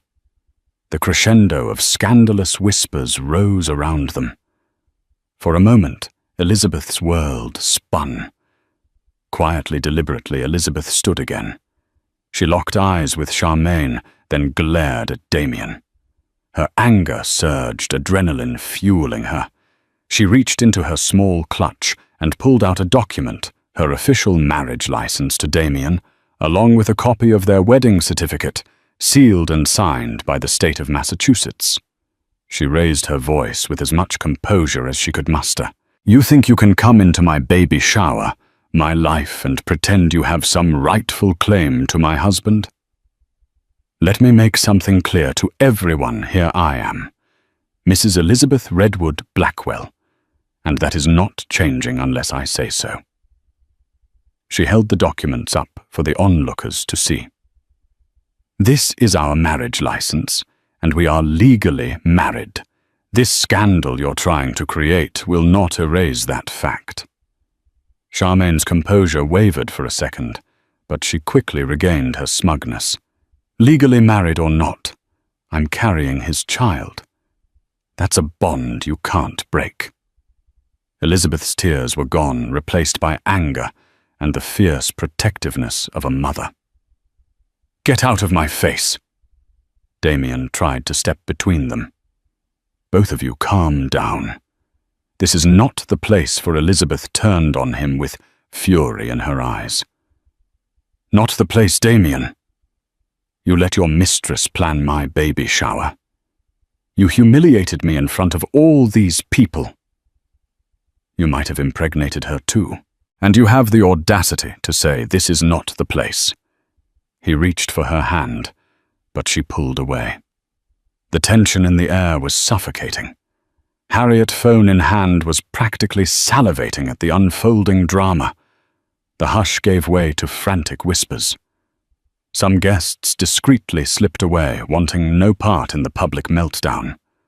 Others stayed transfixed as though watching a train wreck they couldn't turn away from. Elizabeth staggered, pressing a hand to her belly. Bella, alarmed, quickly came forward. "We need to get you out of here, Lizzie." Charmaine sneered. "Oh, the poor dear. Maybe next time she won't be so self-righteous when she's married to a man who can't stay faithful." Elizabeth's voice trembled with outrage. "If I wasn't pregnant, I'd slap you right now." Bella, furious, snapped. "Let's go, Lizzie. This isn't worth risking your health." They made their exit, the stunned crowd parting like the Red Sea to let the pregnant wife pass.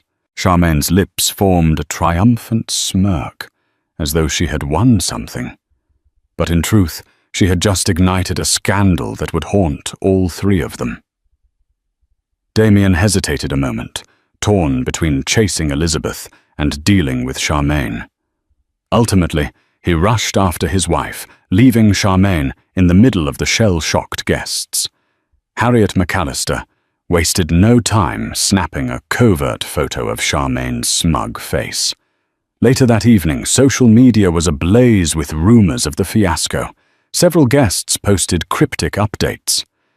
"Never seen a baby shower end with such fireworks."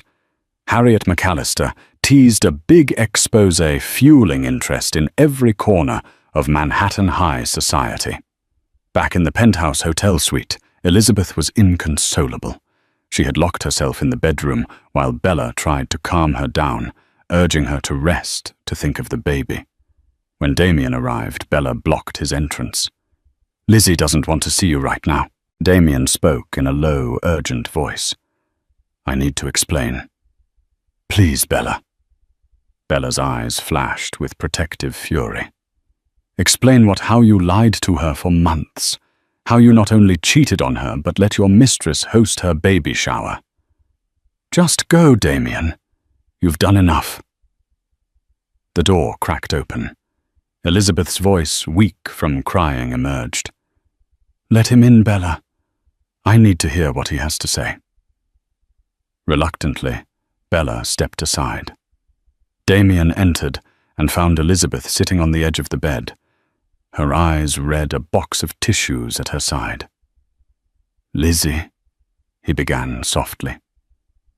"I'm sorry. I never wanted this to happen." "Charmaine. Well, she was more than a fling, but never meant to replace you." She looked up, anger and heartbreak shining in her eyes. "Is she really pregnant?" He hesitated. "She says she is, but I haven't seen any medical proof. She blindsided me too. I swear I never intended for that to happen." Elizabeth let out a bitter laugh.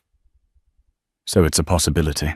I was home carrying our child while you were off impregnating someone else."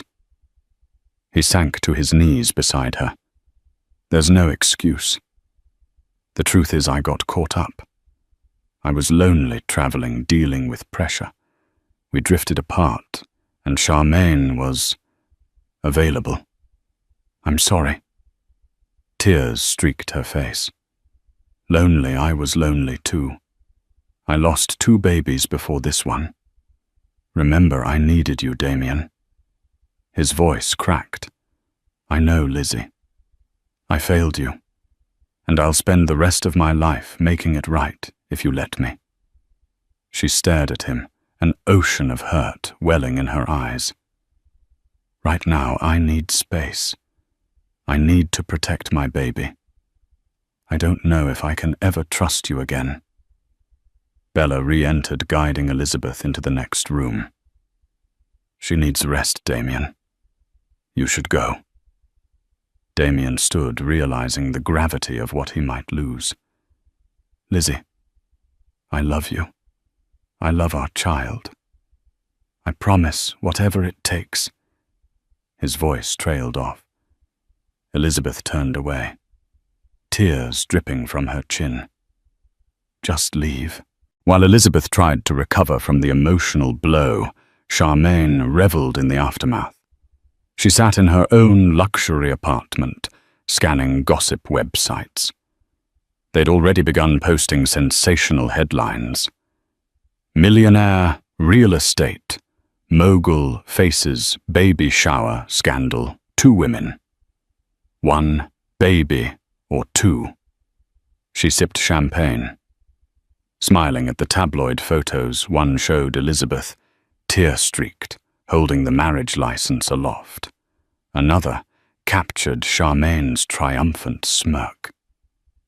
But her phone rang with an unexpected call. Gerald Anderson, one of Damien's close business associates, an older man who had brokered many of Damien's biggest deals.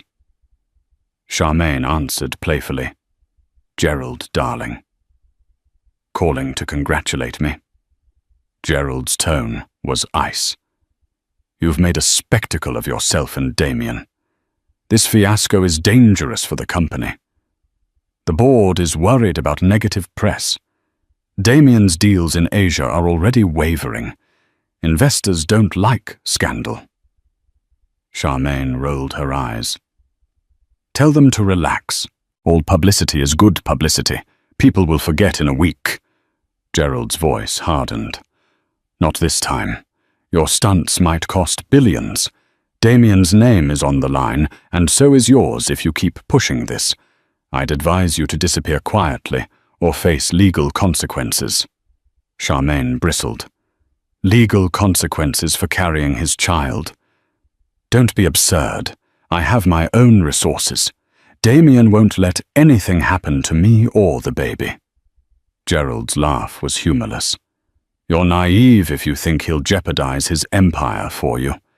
My recommendation: lay low, handle this discreetly, and pray that Elizabeth doesn't drag you through court. That would be a bloodbath you can't win. The line went dead. Charmaine's smirk wavered. She realized with a chill that no matter how cunning she was, she might be playing a game against forces far larger and more ruthless. Still, she refused to be intimidated. Damien might be the father of her unborn child if she was indeed pregnant, and she intended to leverage that to her greatest advantage. Days turned into a week, and the scandal didn't die down, as Charmaine had predicted. If anything, it spread further. Media outlets that usually stayed away from private affairs devoured the story. Online forums buzzed with speculation.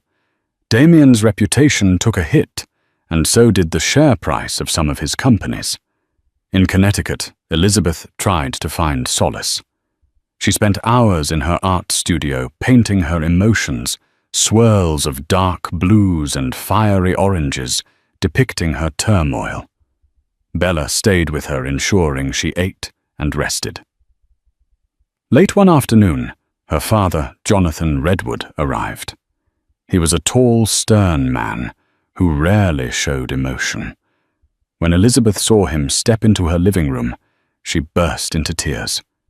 She was Daddy's little girl, and her heartbreak was palpable. He held her gently. I'm here now, Lizzie. We'll fix this. Through sobs, She recounted everything. The baby shower. Charmaine's bombshell, the public humiliation. Jonathan listened quietly, anger flashing in his eyes. "It's time to think about your future, not just your marriage," he said in a measured tone. "Damien's not the only one who can protect you financially. You have your trust fund, and your mother and I will support you. If you want a divorce, we'll ensure you and the baby are taken care of." Elizabeth's lips trembled. "I love him, Dad, but I can't be with someone who betrays me. Not if he won't change. I have to put my baby first." He squeezed her shoulder. "Your mother and I stand behind you. We'll consult with top lawyers. Whether you want a settlement or full custody, we'll figure this out."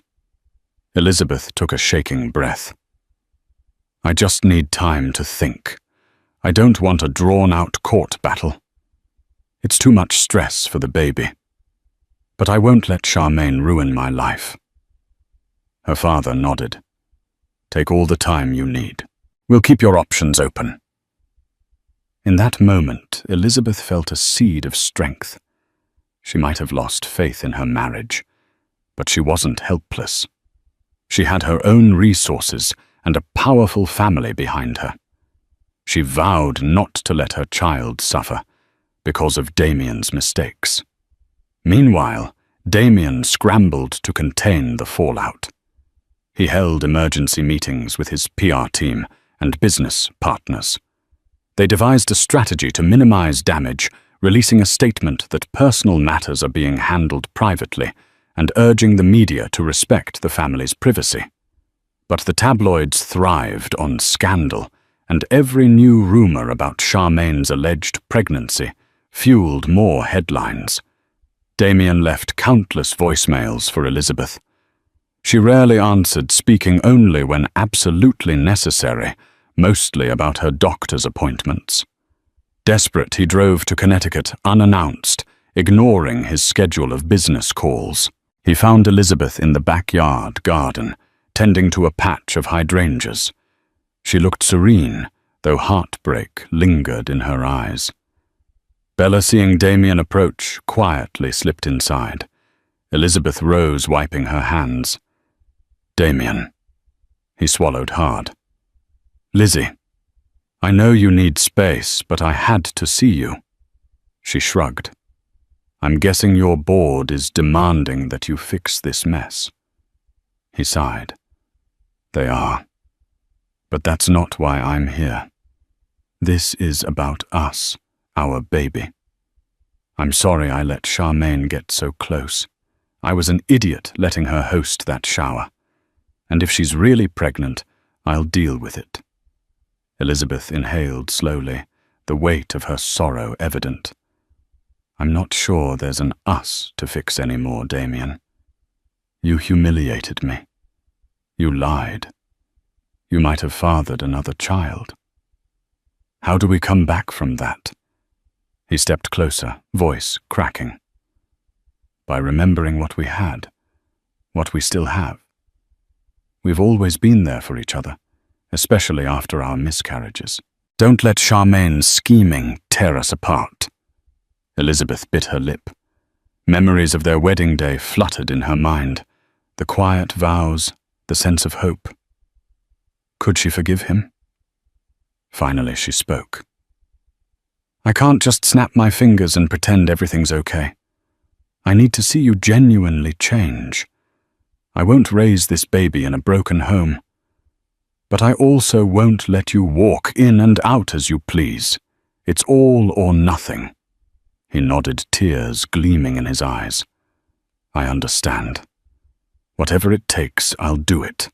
I'll cut Charmaine out of my life, if that's what you want." Elizabeth's gaze turned steely.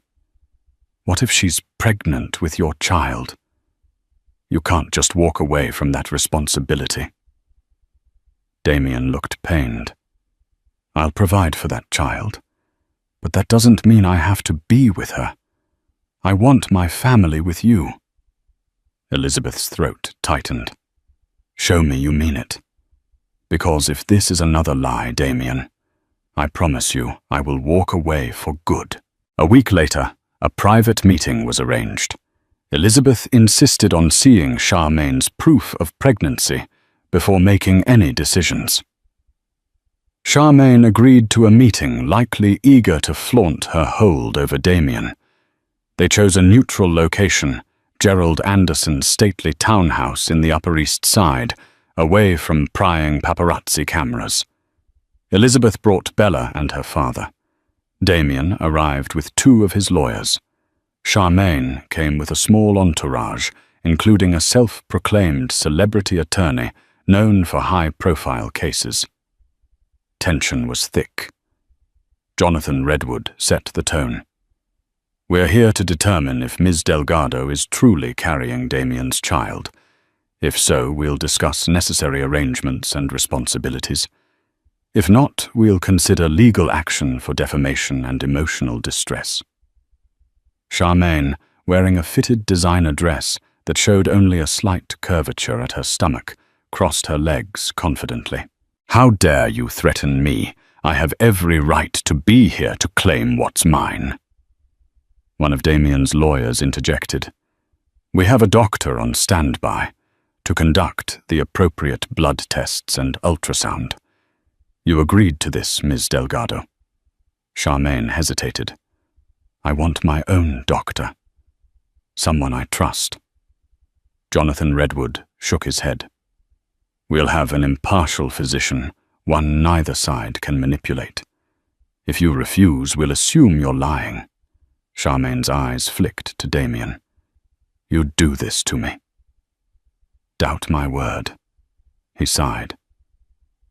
"You've given me every reason to doubt you, Charmaine. I need proof." She glowered, but eventually relented with a shrug of feigned indifference. "Fine. Test me. But when it comes back positive, you'll regret questioning me." The group moved to a private office where a discreet physician waited. Under watchful eyes, Charmaine underwent a brief ultrasound and blood draw. The tension was palpable as they waited.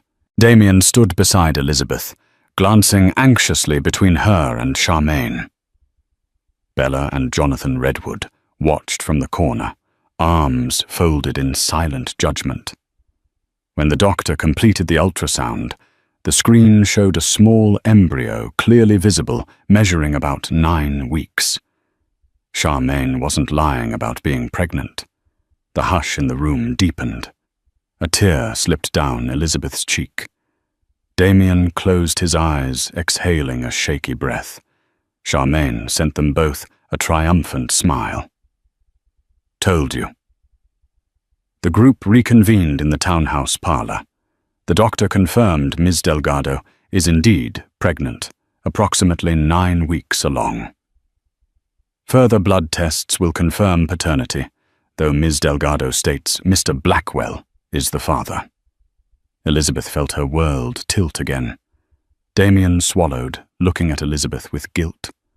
Charmaine smirked at them both, an air of victory radiating from her. Confronted with the undeniable reality of Charmaine's pregnancy, Elizabeth felt a crushing weight descend upon her. She excused herself from the tense meeting, stepping out into the townhouse garden. The gentle sound of a fountain trickled over the hush of thick hedges. She tried to steady her breathing, fighting tears. Damien found her there, carefully approaching. "Lizzie." His voice trembled with heartbreak and regret. "I'm so sorry." She turned eyes blazing with pain. "You've saddled me with a lifetime of sharing you with that woman and a child that's not mine. Do you realize how devastating this is?" He reached for her hand, voice thick with remorse. "All I can do is own my mistake. I don't want to lose you. Let me prove to you that I can be the husband and father you deserve." Elizabeth's tears flowed freely. The child in her womb kicked as though sensing her distress. "I don't want my baby to grow up in a broken home, but I refuse to be in a marriage with 3 people." He squeezed her hand gently. I'll handle everything with Charmaine. We'll set up a trust for her child, ensure financial security.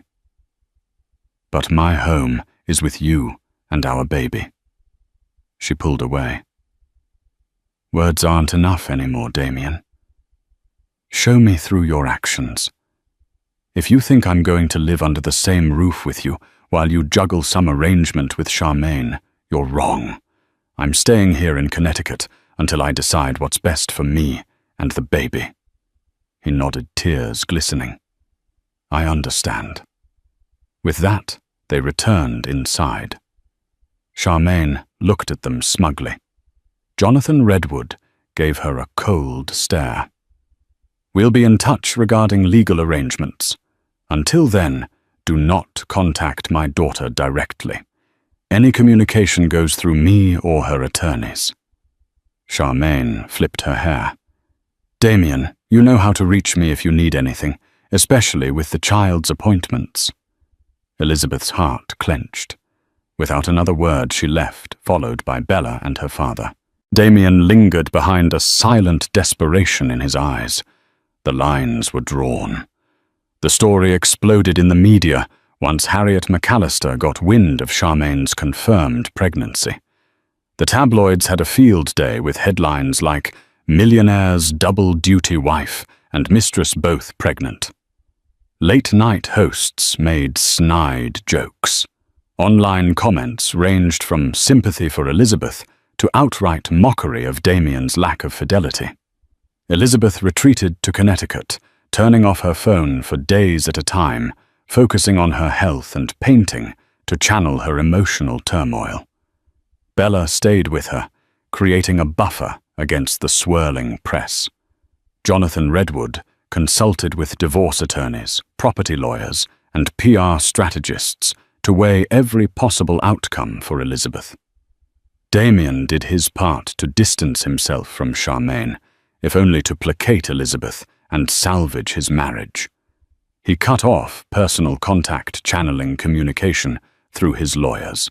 He tried to focus on his business acquisitions, but investors grew skittish. The scandal had tarnished his brand.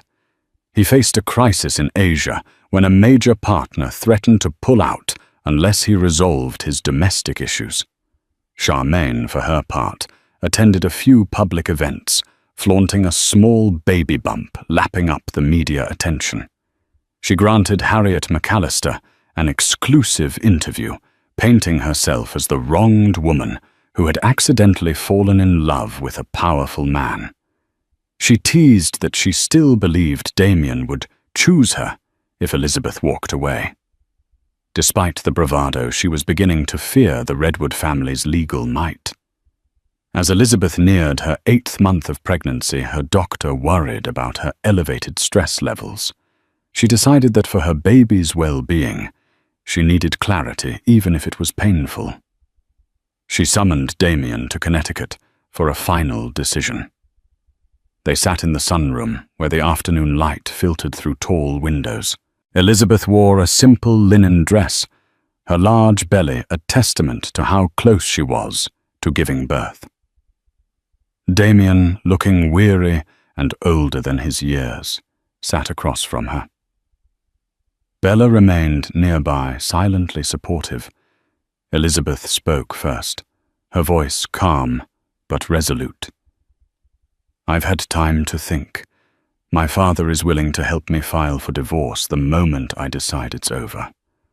But I don't want to make a choice I'll regret just because I'm angry.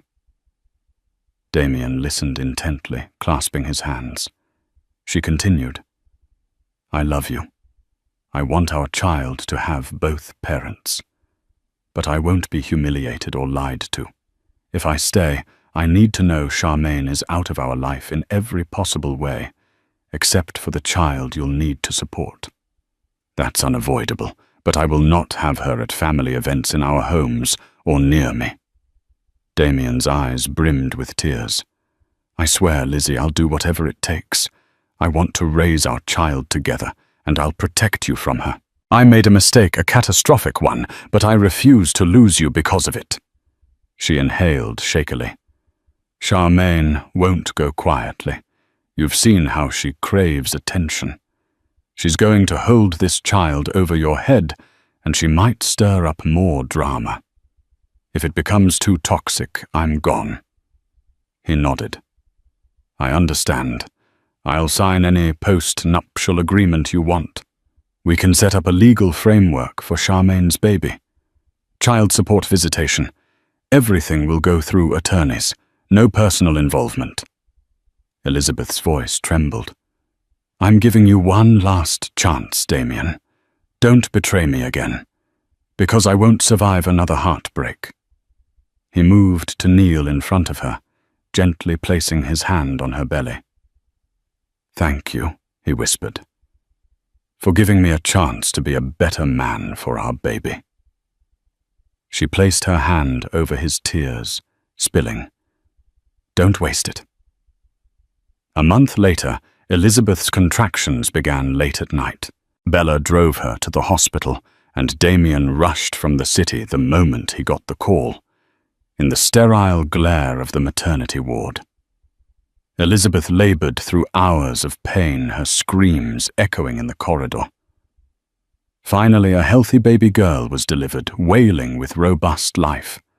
Damien broke down in tears when he first held his daughter, whispering thanks and apologies to Elizabeth. Exhausted, she smiled weakly, letting him kiss her forehead. There was a sense of fragile unity in that moment. Over the next few days, Elizabeth stayed in the hospital regaining strength. Damien remained by her side, doting on the baby. Bella and Jonathan Redwood visited, offering cautious support. A swirl of media inquiry buzzed outside, but the hospital maintained strict privacy protocols. The Redwood name carried weight, ensuring Elizabeth could recover in peace. As Elizabeth held her newborn daughter, warmth filled her chest. Love, hope, and determination to protect this precious child. She watched Damien cradle the tiny girl who had his dark hair and her soft features. For a moment it felt like they were a real family, untainted by scandal. But reality loomed. Charmaine was nearing the midpoint of her pregnancy, and she would soon deliver a child who shared Damien's DNA. That future weighed heavily on Elizabeth's heart, even as she tried to savor the bliss of new motherhood. Elizabeth decided to move back to the Connecticut estate, permanently away from the city's gossip. Damien agreed, hoping to rebuild their relationship in the tranquility of the countryside. He spent more days commuting between the city and the estate, determined to show Elizabeth he was committed. Legally, Charmaine's child was recognized. Through carefully negotiated documents, she received a comfortable allowance, medical expenses, and a guarantee of ongoing child support once the baby was born. She tried to push for more face-to-face involvement, but Elizabeth refused. Damien kept his distance, only communicating through lawyers and the occasional phone call regarding medical updates. Charmaine's bitterness grew as she watched from the sidelines. She had expected a grand romance or a highly visible co-parenting arrangement that kept her tethered to Damien's life. Instead, she was relegated to the outskirts, a footnote in his empire. Though wealthy by association, she was still alone, pregnant with a man who'd chosen his wife over her. It wasn't the victory she'd imagined. For Elizabeth, life became a delicate balance, caring for her newborn daughter, grappling with the trauma of betrayal, and trying to trust Damien again. Each day that he returned from the city, without any sign of infidelity, was a small victory. She wondered if she could ever fully forgive him, but she loved him enough to try. Months passed, and the scandal gradually faded from public view, replaced by fresher celebrity gossip. Elizabeth and Damien shared quieter days at the Connecticut estate, cherishing the baby girl who had brought them a renewed sense of purpose. Charmaine eventually gave birth to a healthy boy. then drifted into a more private life when headlines ceased to favor her story. Still, the memory of that explosive baby shower lingered like a cautionary tale. In their elegant living room late at night, Elizabeth sometimes caught Damien gazing at her with a mixture of regret and gratitude. Their marriage was far from perfect, and trust was a fragile plant that needed constant nurturing. But they had chosen to move forward together.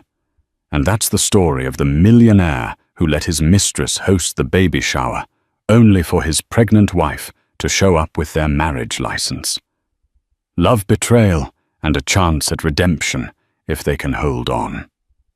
Thank you for joining us on this roller coaster ride of secret affairs, surprise pregnancies, and unexpected confrontations.